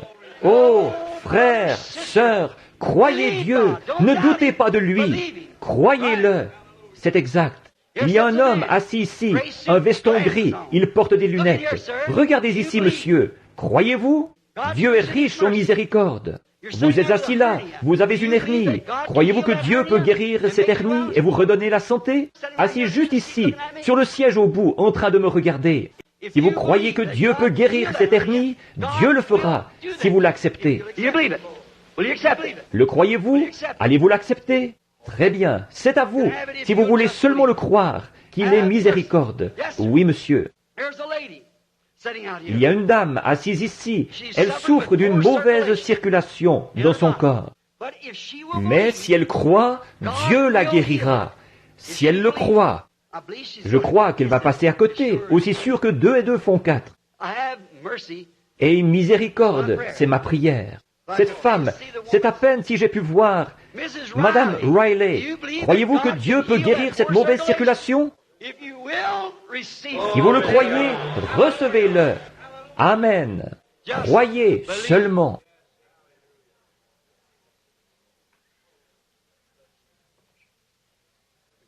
Dieu est bon, n'est-ce pas, Stella? Oui, c'est exact. Je n'ai jamais vu cette femme de ma vie. Mais Dieu, dans sa miséricorde, il y a une autre femme ici, assise juste derrière, là, au fond, le regard fixé sur moi. Elle aussi, elle a une mauvaise circulation, même chose. C'est à ça qu'elle était en train de penser. Je n'ai jamais vu cette femme de ma vie. Comme cette autre femme avait le même problème, regardez-moi. Croyez-vous que je suis le prophète de Dieu, ou son serviteur? Vous souffrez aussi du cœur. Si c'est exact, levez la main. Vous n'en souffrez plus maintenant. Dieu, riche en miséricorde, démontre qu'il est vivant ici dans la salle ce soir. Dieu, riche en miséricorde. Amen. Est-ce qu'il y aurait combien de pécheurs et de rétrogrades voudraient se lever pour dire « Ô Dieu, riche en miséricorde, sois miséricordieux envers moi ». Levez-vous, je vais prier pour vous si vous croyez qu'il veut. Vous voulez obtenir miséricorde maintenant. Que Dieu vous bénisse, que Dieu vous bénisse, que Dieu vous bénisse. Et vous, rétrograde, lève-toi. Dieu, riche en miséricorde. Êtes-vous, sûrement que vous n'êtes pas tombé dans l'engourdissement dans cet état-là, au point de ne pas voir qu'il s'agit de la promesse même de cette heure. Sûrement que vous n'êtes pas complètement absorbé par une dénomination et ces autres choses, au point de ne pas voir qu'il s'agit de la promesse de l'heure. Dieu riche en miséricorde. Vous qui vous êtes levé, qui que vous soyez, je vais prier pour vous dans un instant. Je veux que vous alliez à une bonne église du plein évangile et que vous soyez baptisés du baptême chrétien. Que Dieu vous donne le Saint-Esprit. Est-ce qu'il y aurait encore une personne qui se lèverait pour dire, Moi, je veux qu'on pense à moi. Ô Dieu, dans ta miséricorde, pense à moi. Je n'ai pas mené la vie que j'aurais dû. Peut-être que Dieu vous bénisse, madame. Que Dieu vous bénisse. Que Dieu vous bénisse. Que Dieu vous bénisse. Que Dieu vous bénisse. C'est ça. Dieu, riche en miséricorde, sois miséricordieux envers moi. Que Dieu vous bénisse, sœur. Est-ce qu'il y en aurait encore combien ici qui diraient « Je vais me lever, je veux faire savoir à Dieu que je veux obtenir miséricorde. Je n'ai pas mené la vie que j'aurais dû. J'ai mené une vie comme ceci et comme cela. J'ai eu des hauts et des bas, mais je veux obtenir sa miséricorde. Que Dieu vous bénisse, frère. » Quelqu'un d'autre qui dirait « Dieu riche en miséricorde. » Que Dieu vous bénisse, sœur. Que Dieu vous bénisse, sœur. C'est ça, Dieu riche en miséricorde. Que Dieu vous bénisse, vous aussi. Que Dieu vous bénisse, vous, au fond. Dieu vous voit. Levez-vous simplement. Vous dites, est-ce que ça change quelque chose, frère Branham? Certainement. Levez-vous et vous verrez la différence que ça fait. Si vous êtes vraiment sincère dans votre cœur, Dieu est riche en miséricorde. Il ne veut pas qu'aucun périsse, mais il veut que tous arrivent à la repentance. Dieu riche en miséricorde. Ô Dieu, sois miséricordieux envers nous. Maintenant, combien y a-t-il de gens ici qui ont une carte de prière? Qu'est-ce que c'était? A et B, n'est-ce pas? A et B. Que tous ceux qui ont une carte de prière A viennent se placer de ce côté-ci, et ceux qui ont une carte de prière B se placeront derrière eux. Je me demande s'il y a des prédicateurs qui envisageraient de venir m'aider. Si oui, et vous voulez vous avancer, je serai heureux d'avoir votre aide ici, car nous serons heureux de prier avec vous. Voici, la Bible dit, voici les signes qui accompagneront ceux qui auront cru. Oui, monsieur. En mon nom, ils chasseront les démons. Ils parleront de nouvelles langues. L'avons-nous fait? Par la grâce de Dieu. Pas nous, mais Dieu qui est riche en miséricorde est là pour tenir sa parole. Dieu. Maintenant, les fauteuils roulants, si vous voulez les installer ici à l'avant, nous prierons pour eux ici. Ce ne sera pas nécessaire de les pousser tout le long de l'allée, là. Très bien, qu'ils s'avancent jusqu'ici. Nous ne manquerons pas de prier pour eux, pour chacun d'eux. Dieu, riche en miséricorde. Voulez-vous vous placer sur la droite maintenant pour quelques minutes? Est-ce que frère Brown est venu avec vous? Il viendra demain. J'espérais qu'il soit là. Où est frère Outlaw? Où est frère Fuller? Certains de ceux qui étaient ici avec moi les premières fois que je suis venu. Revenons à cela. Vous vous souvenez des lignes de prière à l'ancienne mode, où nous restions là jusqu'à ce que vous soyez obligés de me tenir, un d'un côté, l'autre de l'autre, tellement j'étais faible. Combien ici ont déjà assisté à ces réunions-là, il y a longtemps, dans les débuts? Regardez donc. Vous vous souvenez à l'époque que vous avez raconté ce que le Seigneur Jésus m'avait dit, que si j'étais sincère, ces choses-ci se produiraient. Pas vrai? À cette époque-là, ce n'était encore jamais arrivé, mais c'est arrivé, parce que Dieu est riche en miséricorde et fidèle à sa promesse. J'essaie de m'arrêter et je n'y arrive pas. Amen. Gloire à Dieu. Alléluia. Oh, je suis si heureux d'être l'un d'entre eux. Amen. Oh là là. Il y a des gens presque partout dont le cœur est tout enflammé. Du feu descendu à la Pentecôte qui les a nettoyés et purifiés. Oh, il brûle maintenant dans mon cœur. Oh, gloire à son nom.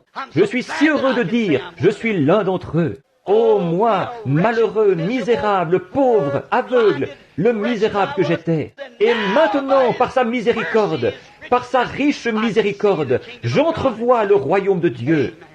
Amen. Qu'ils sont beaux, ces commandements. Placez-vous juste là, mon frère, avec votre béquille. Si vous ne pouvez pas vous lever, très bien. Restez juste ici. Nous descendrons prier pour vous. Et maintenant que les A et les B, ceux qui ont ces cartes de prière là, se mettent en ligne de l'autre côté, là, et nous allons prier pour eux. Mes frères dans le ministère, certainement que vous, si vous croyez à l'imposition des mains aux malades, venez vous tenir ici avec moi sur l'estrade. Nous allons prier pour les malades. Maintenant, quant à vous, les gens qui sont dans la ligne, si vous pouvez croire que la présence de Dieu est ici, que le Saint-Esprit est au milieu de nous maintenant, à faire exactement ce qu'il avait dit qu'il ferait. Si j'avais la puissance de vous guérir, certainement que je le ferais. Si j'avais le moindre moyen de vous guérir, certainement que je le ferais. Je ne l'ai pas. Dieu a donné un petit don. Je ne suis pas un prédicateur extraordinaire. Je n'ai pas assez d'instruction. Je ne remplis pas les conditions requises pour être un prédicateur. Ce qu'on appelle un prédicateur ces jours-ci. Alors que les expériences doivent être d'ordre théologique et qu'il faut avoir un certain doctorat et tout, je ne peux pas remplir ces conditions-là. Mais Dieu, il voit mon cœur, et il sait que je veux faire quelque chose pour lui. Je veux montrer mon appréciation. L'autre jour, un homme me disait, je trouve que vous êtes vraiment un brave homme, Monsieur Branham, mais je crois que vous êtes sincèrement dans l'erreur. Vous êtes complètement en dehors de sa volonté. Savez-vous que vous allez être condamné au bout du chemin? J'ai dit, écoutez, je voudrais vous dire quelque chose. Disons que vous ayez raison. Disons, juste à titre d'exemple. Si je suis dans l'erreur, ce que je ne crois pas. Mais si j'étais dans l'erreur, et que je sache en ce moment que j'allais vivre jusqu'à l'âge de 100 ans, et qu'il allait me condamner au bout du chemin, me dire, tu ne mérites pas d'entrer dans mon ciel, William Branham. Va-t'en dans les ténèbres du dehors. Savez-vous quoi? Je le servirai quand même tous les jours de ma vie, jusqu'à ce que je parte. En effet, j'ai reçu de lui tellement de bénédictions que je ne méritais pas, qu'il est plus que la vie pour moi. Il est tout ce que je suis, tout ce que je pourrais jamais espérer être. Je le dois à sa grâce et à sa miséricorde. J'étais malheureux, misérable, pauvre, aveugle. Mais c'est par la grâce qu'il m'a guéri, et je suis robuste et en bonne santé, par la grâce de Dieu. J'ai une bonne vue, j'ai à manger, à boire, j'ai tout ce dont j'ai besoin. Il n'a jamais promis de pourvoir à mes désirs, mais à mes besoins. Et si je suis rejeté ce jour-là, et que je sache, je ne peux pas voir pourquoi je le serais. Mais si je savais que j'étais dans l'erreur, et que c'est ce que Dieu ait choisi pour moi, que je sois dans l'erreur, je voudrais rester dans l'erreur, et parce que je veux faire sa volonté. Je l'aime tellement que je veux que sa volonté soit faite. C'est toute une affirmation, ça, mais j'espère que vous comprenez la manière, l'esprit dans lequel je l'ai dit. Vous voyez, je veux faire sa volonté. À un moment donné, je lui demande quelque chose. Il hoche la tête. Non, je me réjouis tout autant de ça que je le pourrais s'il disait oui. En effet, nous devrions toujours demander que ta volonté soit faite. Ces non sont tout aussi, si c'est ça sa volonté, c'est bien mieux que c'est oui, si c'est sa volonté de faire comme ça. C'est là qu'on l'aime vraiment. Amen. Je me mets à parler de lui et je ne peux plus m'arrêter. Oh, il est tellement réel pour moi. Mes amis, il est tout ce que je suis, tout ce que je pourrais jamais être, tout ce que je m'attends jamais à être, tout cela est fondé sur Jésus-Christ, sa parole. Je suis reconnaissant ce soir du témoignage du Saint-Esprit, du message. Je sais qu'il se pourrait que certains pourraient être en désaccord avec, mais comme je vous l'ai dit, je suis lié par le devoir envers un message. Un signe apparu, et Dieu n'envoie pas un signe simplement pour montrer qu'il est Dieu. Il y a toujours un message, une voix qui suit le signe. Tout le monde sait ça. Jésus est venu avec des signes et des prodiges. Il était un grand homme quand il opérait des signes et des prodiges. Mais quand qu'il s'est assis et qu'il s'est mis à apporter le message, moi et le Père, nous sommes un. Oh là là, pour eux c'était faux, ça. Voyez, mais la voix devait suivre le signe. Moïse a reçu 2 signes, et chacun de ces signes avait une voix. C'est exact. J'ai prêché là-dessus, il y a quelque temps, quelque part, sur la voix du signe. Il doit avoir une voix, ce signe. C'est un changement. C'est toujours comme ça. Sinon, ce n'est pas venu de Dieu. Si un homme se présente avec un ministère étrange, inhabituel, que ce ministère correspond à la vérité de la Bible, mais que cet homme continue à s'en tenir à la même vieille doctrine dénominationnelle, oubliez ça. Ça ne vaut rien. Dieu ne fait rien de semblable. Cette affaire-là, c'est de la manne pourrie. C'est grouillant de termites ou de vermisseaux ou du nom que vous voudrez donner à ça, d'il y a 40 ou 50 ans.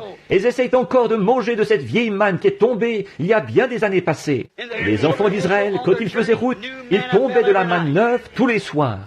C'est exact. On ne pouvait pas la conserver jusqu'au lendemain. Nous ne vivons pas d'un autre âge qui est du passé. Nous mangeons de la manne neuve, de la manne fraîche qui descend du ciel, alors que nous poursuivons notre marche. Maintenant, courbons la tête. Seigneur Dieu, tu es tellement réel, ta présence. Je pense à la grâce, Seigneur. Nous t'avons vu faire tant de choses. Nous t'avons entendu parler en langue.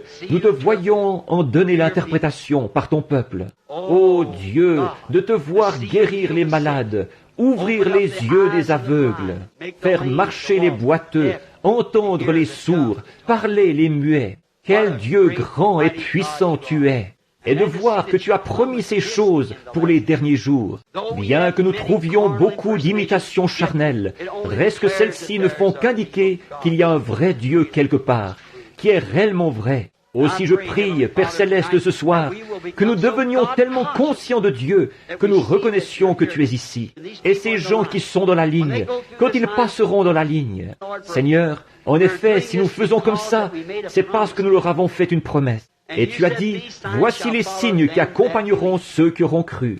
Il y a des frères dans le ministère qui sont debout ici, des hommes que tu as choisis avant la fondation du monde, pour qu'ils soient ce qu'ils sont ce soir. Tu savais, avant qu'il y ait un monde, que nous serions debout ici ce soir, parce que tu es infini. Alors nous prions, Père Céleste, ce soir, que ces gens qui sont malades, infirmes, aveugles, boiteux, accablés par le cancer ou quoi que ce soit, quand ils passeront dans cette ligne, qu'ils prennent conscience du fait que le Dieu même qui connaît le secret du cœur les guérira, s'ils veulent seulement l'accepter, seulement regarder et comprendre. L'homme qui regardait le serpent d'airain en le considérant simplement comme un prêtre, morceau d'airain, celui-là ne serait jamais guéri, parce qu'il ne comprenait pas de quoi il s'agissait. Et aujourd'hui, Seigneur, c'est pareil. S'ils regardent un don en considérant qu'il pourrait peut-être les aider, ils ne comprennent pas. C'est seulement une confirmation de la présence de Dieu qui est ici pour guérir. Accorde-le, Père, que ce soit fait au nom de Jésus. Amen. Je voudrais que la petite pianiste, si elle le veut bien, homme ou femme, qui que ce soit, aille là jouer le chant. Le grand médecin est proche maintenant, le compatissant Jésus, si elle le veut bien, où que soit la pianiste. Maintenant je me rappelle l'un de mes premiers services de guérison, à Fort Wayne, dans l'Indiana. Une jeune fille amiche était assise au piano, elle jouait « Le grand médecin est proche maintenant, le compatissant Jésus ».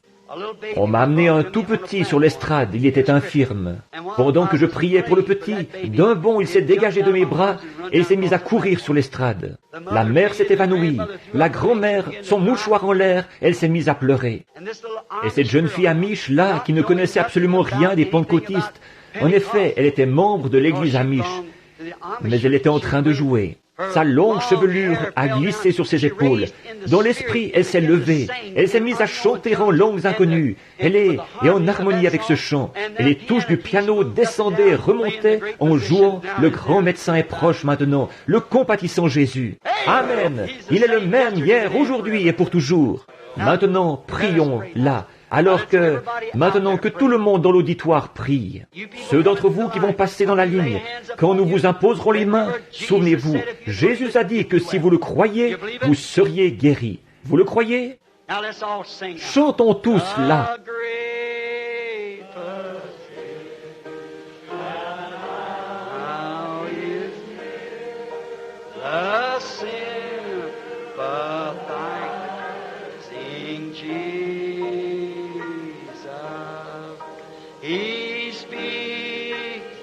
Let's just close our eyes now. We sing.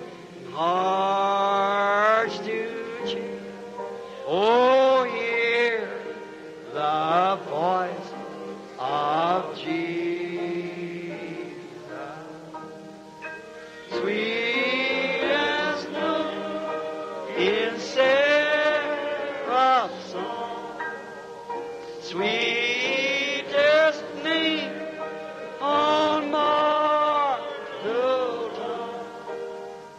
sweetest.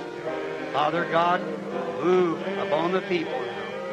Son, oh Jesus, blessed Jesus, the great. Le grand, maintenant, pendant que vous défilez maintenant, il est ici. Take my word, or you believe it yourself. He's here. Croyez-le vous-même, il est ici. Que tout le monde dans l'auditoire soit en prière maintenant pour les gens. Sing it right with me. He speaks the moving heart to cheer. Oh Lord, I believe. Oh Lord, I believe. All things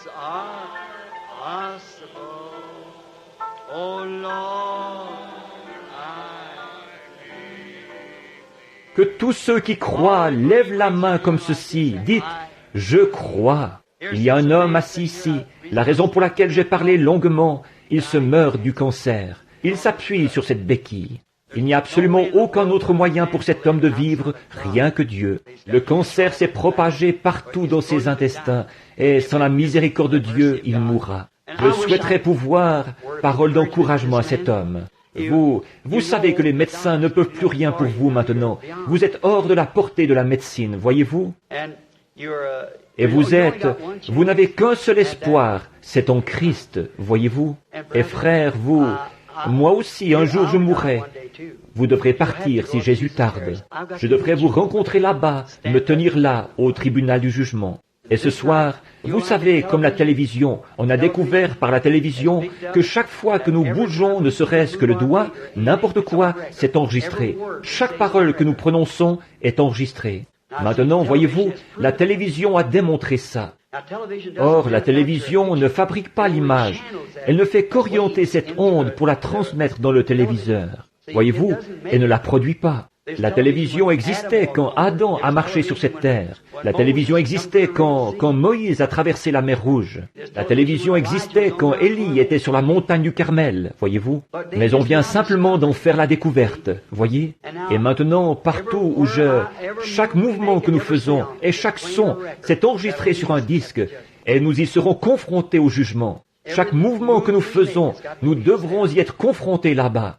Moi, en tant que prédicateur, je devrais répondre des paroles que je vous dis. Je devrais le faire, parce que Dieu m'en rendra responsable. Maintenant, si je le pouvais, je vous guérirais. En effet, il ne vous reste qu'un peu de temps, si Dieu n'intervient pas. Bon, je suis descendu et j'ai prié pour vous, du mieux que j'ai pu. Frère, tout ce qui est humainement possible de faire pour un homme qui se trouve dans cet état-là, je le ferai. Je vais vous demander quelque chose, voyez-vous. Vous êtes déjà guéris, parce que Jésus l'a dit. Voyez-vous, c'est par ces meurtrissures que nous avons été guéris. Maintenant, si vous pouvez, du fond de votre cœur, l'accepter, vous ne mourrez pas maintenant, mais vous vivrez. Or, voyez-vous, là, nous savons que la télévision traverse cette salle en ce moment. Nous le savons. Nous ne le voyons pas. Nous ne pouvons pas le voir. Nos yeux ne sont pas faits. Nos sens ne peuvent pas le capter. Il faut qu'un tube soit fabriqué ou quelque chose à galène pour capter ça. Dieu aussi, il est présent. Nous ne le voyons pas, mais nous savons qu'il est ici. Jésus-Christ est le même. Regardez, il vient de se manifester, de montrer de quelle façon il se... Or, pour ce qui est de la guérison, s'il se tenait ici même en ce moment, il ne pourrait rien faire de plus pour vous. Voyez-vous, absolument rien de plus. Si le Fils de Dieu était ici même, et il est ici, mais il ne pourrait rien faire de plus pour vous, parce qu'il s'est déjà identifié comme quoi il est ici, voyez? Et il est ici en ce moment, même chose, pour vous guérir et vous redonner la santé. La petite dame qui est là m'a dit, elle a dit, vous avez demandé la bénédiction, prophétisé ou quelque chose sur elle, disant qu'elle aurait un bébé. Elle est assise dans ce fauteuil roulant, et elle l'a eu. Elle a eu son bébé. Et maintenant, cette petite dame est assise ici. Elle se faisait opérer d'un goitre là, et elle a été frappée de paralysie. Eh bien, ce sont des choses qui se voient fréquemment. Maintenant, petite sœur, je sais que vous êtes une véritable chrétienne. Pourquoi Dieu vous garde dans ce fauteuil, je ne sais pas. Je crois que c'est peut-être parce que vous avez la foi, vous essayez d'avoir la foi pour vous relever de là, vous voyez? Mais maintenant, regardez, ne nous contentons pas d'essayer de la voir. Ayons-la maintenant. Voyez-vous, on va y être, c'est tout. C'est aussi simple que ça. À partir de maintenant, c'est parti. On va retrouver la santé. Et ceux d'entre vous qui sont dans ces fauteuils roulants, ou quel que soit votre état, souvenez-vous seulement que Christ est présent. Maintenant vous dites, est-ce qu'il y a quelqu'un, est-ce que vous voyez que mon image est en train d'être transmise? Oh oui, les paroles mêmes de Jésus-Christ qu'il a prononcées quand il était sur cette terre passent directement dans cette salle en ce moment. Elle ne meurt jamais. Combien savent que ça, c'est une vérité scientifique? Eh bien, qu'en est-il? Ensuite, l'Esprit saisit cette parole qui a été écrite et il la manifeste. Oh, gloire! Il est ici même, maintenant, le Seigneur. Nous, simplement, nous avons vu tant de choses. Il a accompli tant de choses, que c'est comme si vous savez, comme si on passait par-dessus sans y faire attention. Si nous prenions conscience, ce n'est pas quelque chose de mythique, pas qu'un terme théologique quelconque, mais c'est la preuve. Il a promis qu'il apparaîtrait en ce jour, et le voici qui le manifeste ici même devant nous maintenant. Comme c'est merveilleux, n'est-ce pas merveilleux? Maintenant, croyez. Voulez-vous le croire? Croyez que vous n'allez pas mourir, vous allez vivre, et vous allez honorer Dieu. Vous allez honorer Dieu. Avez-vous déjà été baptisé? Est-ce que vous êtes chrétien? Vous êtes chrétien. Eh bien, vous voulez vivre pour honorer Dieu. Alors, allez vivre, mon frère. Au nom de Jésus-Christ, vivez. Et sœur, vous voulez marcher pour la gloire de Dieu et vous occuper de votre bébé. Alors, marchez, sœur, au nom de Jésus-Christ. Vous, chacun de vous, faites pareil, au nom de Jésus-Christ. N'oubliez pas ce motel Westwood Ho cette soirée. La présence de Dieu qui s'est identifiée ici. Il ne fait pas exception de personne. Tout ce qu'il veut, c'est que vous croyiez. Le croyez-vous maintenant? Amen. Que Dieu vous bénisse. Maintenant, courbons la tête. Je ne sais pas qui ils ont choisi pour terminer la réunion. Frère Machegian, ici, avancez-vous, frère. Il va terminer par la prière. Que Dieu vous bénisse. Que Dieu vous bénisse.